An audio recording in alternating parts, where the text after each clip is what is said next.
Welcome to my channel, Worldwise. What's something people don't know about America's most elusive killer? Tonight we unmask the chilling story of the Zodiac, a legend born on a quiet road in a moment that changed everything. December 1968. The world was changing, but on the outskirts of Benicia, California, time seemed to stand still. The air was cold, the night sky clear, and the rural roads were empty, save for the occasional passing car. David Faraday and Betty Lou Jensen, two teenagers on their very first date, parked on Lake Herman Road. Their car, a Rambler station wagon, was tucked away in a quiet spot far from the city lights, where they hoped to share a peaceful evening together. They were just looking for a quiet moment, a bit of privacy, completely unaware that someone was lurking in the shadows, watching their every move from the darkness of the trees. The night was still, the world silent except for their voices and the soft hum of the car, until another vehicle crept up beside them. Suddenly, blinding headlights cut through the darkness, flooding the car with harsh white light. A man stepped out. He didn't say a word. In an instant, the peaceful night was shattered by the sound of gunfire. Swift, brutal, and without warning. David was shot in the head at close range, killed instantly. The promise of young love was extinguished in a heartbeat. Betty Lou, terrified and desperate, bolted from the car, running for her life into the cold, open night. But the killer was relentless, pursuing her across the field. 5 shots rang out, striking her in the back. She collapsed just 28 feet from the car, her life cut tragically short. The killer vanished into the night, leaving behind a scene of horror and confusion that would haunt Northern California for decades to come. The innocence of a simple date was destroyed, replaced by terror and unanswered questions. The shattered glass and scattered belongings told a story of sudden violence. This was no ordinary crime. It was the beginning of a nightmare that would grip the region in fear and suspicion. The police found no motive, no clues, and no witnesses. All they had were 2 young lives brutally ended and a community desperate for answers. The community was left in shock. Fear began to spread as word of the senseless murders traveled quickly, and parents kept their children close. No one could have guessed that this was only the beginning. The sense of safety that once blanketed the small towns was gone. The killer had chosen his victims carefully, and he would strike again, leaving a trail of fear and mystery in his wake. On that lonely road, a legend was born, the Zodiac. The nightmare was just beginning, and no one knew when or where he would strike next. The Lake Herman Road murders baffled police. No robbery, no clear motive, no suspects. As months passed, a chilling pattern emerged. The killer targeted young couples in secluded spots, often near water. He struck at night using surprise and darkness as his weapons. The attacks were methodical, planned, and merciless. The killer was not acting on impulse. He was hunting. Fear gripped the region as people realized this was no random violence. The Zodiac was attacking symbols of innocence, youth, love, hope. He wanted more than victims. He wanted to destroy happiness itself. The public understood this was about terror for its own sake. The Zodiac was a predator, and Northern California was his hunting ground. The nightmare was only beginning.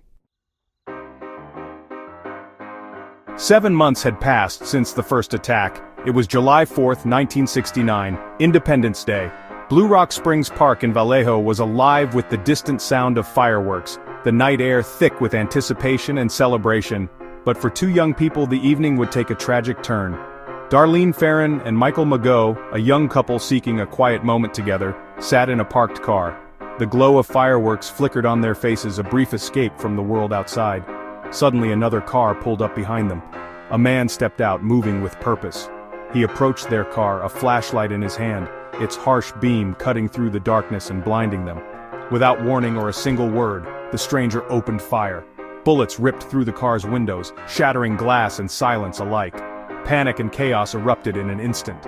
The attacker walked away, only to return moments later. He fired again, making sure his deadly work was complete before vanishing into the night. Darlene Ferrin lost her life that night. Michael Mageau, though gravely wounded, survived the ordeal. Through pain and shock, he managed to give police a description. The killer was short, heavy-set, white, with a large round face. Less than an hour after the attack, the Vallejo Police Department received a phone call that would haunt them for years to come. On the other end was a calm, chilling voice. The caller confessed to both the Blue Rock Springs and Lake Herman Road attacks, sharing details only the true killer could know. "I also killed those kids last year," he said, linking the 2 crimes and sending a wave of fear through the community. The Zodiac was no longer just a faceless murderer. He was now a taunting, manipulative presence, demanding the world's attention and daring authorities to catch him. With that single phone call, the killer began his twisted game, reaching out to the public and the press, eager to play with fear and notoriety. The hunt for the Zodiac had truly begun, and the world would never be the same. The Zodiac's phone call was just the start. It was a chilling prelude to a campaign of terror that would soon grip an entire region. On July 31, 1969, he sent 3 letters to local newspapers, each containing details only the killer could know. These letters weren't just confessions, they were taunts, daring the police and the public to catch him if they could. Each letter included a piece of a cryptic cipher, demanding publication or he'd kill again. The ciphers were puzzles designed to confuse and frighten, and they hinted at a mind that relished the chaos he created. The media complied, and the public became part of the manhunt. Headlines screamed warnings, and the Zodiac's words echoed through every home and street corner. A local teacher and his wife cracked the cipher, but it revealed only a chilling confession. He killed for fun, collecting slaves for the afterlife. The message offered no clues, only a glimpse into the darkness of his mind. Days later, a new letter arrived. "This is the Zodiac speaking." The killer was no longer faceless. He had a voice, and he wanted the world to listen. He had given himself a name and a symbol, transforming into a mythic figure. The crosshair became his signature, a mark of fear that would haunt the city for years. The Zodiac was no longer just a murderer. He was a brand, a legend. His symbol appeared everywhere, a constant reminder that he was still out there, watching. His letters turned fear into obsession, and the Bay Area was gripped by terror. People locked their doors, whispered his name, and wondered if he would strike again. The killer was everywhere, on the front page in every conversation. No one felt safe, and suspicion crept into daily life. The Zodiac's game was now public, and everyone was a potential player. Detectives, journalists, and ordinary citizens all tried to decipher his clues, desperate for answers. The fear spread far beyond lonely roads. California was under siege, and the shadow of the Zodiac stretched over every corner of the state. September 27, 1969, Lake Berryessa, Napa County. College students Brian Hartnell and Cecilia Shepard picnicked by the water, unaware they were being watched. A man in a black hood and cross-circle symbol approached, claiming to be an escaped convict. He tied them up, then stabbed them brutally, 6 times for Brian, 10 for Cecilia. Before leaving, he marked their car with his symbol and the dates of his crimes. Brian survived to tell the tale. Cecilia died 2 days later.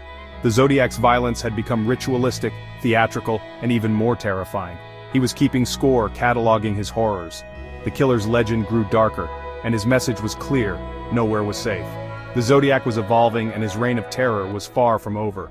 California's fear deepened. The Lake Berryessa attack marked a turning point.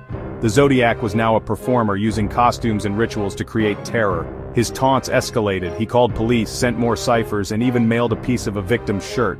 The media frenzy exploded. Every letter was front-page news. The Zodiac mocked police, boasted of his crimes, and threatened more violence. He became a household name, a celebrity criminal. The Bay Area was paralyzed. No one felt safe. The more he killed and wrote, the more famous he became. The Zodiac thrived on attention, and the public's fear fed his ego. The city was trapped in his narrative, unable to escape. The Zodiac had turned murder into a spectacle. California was his stage, and terror was his masterpiece. The nightmare showed no sign of ending. October 11, 1969, San Francisco. Paul Stein, a taxi driver, picked up a fare in the theater district. The passenger directed him to Presidio Heights, then shot him in the head. The killer lingered, tearing a piece of Stein's shirt as a grisly trophy. Teenagers witnessed the scene and called police, but a dispatcher's error led officers to overlook the real suspect. The Zodiac escaped, later mocking police in a letter and enclosing Stein's bloody shirt. He threatened to attack a school bus, sending the city into panic. Police began escorting buses, and fear reached new heights. The Zodiac had proven he could strike anywhere, anytime. His taunts grew bolder, his threats more chilling. The city was on edge, and the Zodiac's legend was cemented. No one felt safe, not even children. Paul Stein's murder was the Zodiac's last confirmed kill. The investigation became one of California's largest, but the killer remained a ghost. Police had partial fingerprints, conflicting witness accounts and taunting letters, but no solid leads. The main suspect, Arthur Lee Allen, fit the profile but was never definitively linked to the crimes. Evidence was circumstantial. Allen's fingerprints and handwriting didn't match. He died in 1992, still denying involvement. The Zodiac's letters slowed, then stopped. Did he die, get imprisoned, or simply vanish? The case grew colder, the questions multiplied. The Zodiac outsmarted everyone, fading into legend. The mystery remains one of law enforcement's greatest frustrations. The ghost of the Zodiac still haunts California. Decades later, the Zodiac case is still open, a myth that refuses to die. The killer's taunts, ciphers, and symbol turned him into America's ultimate bogeyman. The mystery endures because we crave answers, and the Zodiac left only questions. Online sleuths, zodiacologists, keep the hunt alive, poring over clues and theories. Every new lead sparks fresh hope, but the truth remains elusive. The Zodiac's greatest weapon was uncertainty. He made the world his audience. He showed us the limits of law enforcement and the fragility of safety. The empty space where his face should be is what haunts us most. Who was he? Did we ever cross his path? The Zodiac's final victory? A question mark that may never be erased. My next video is watching now.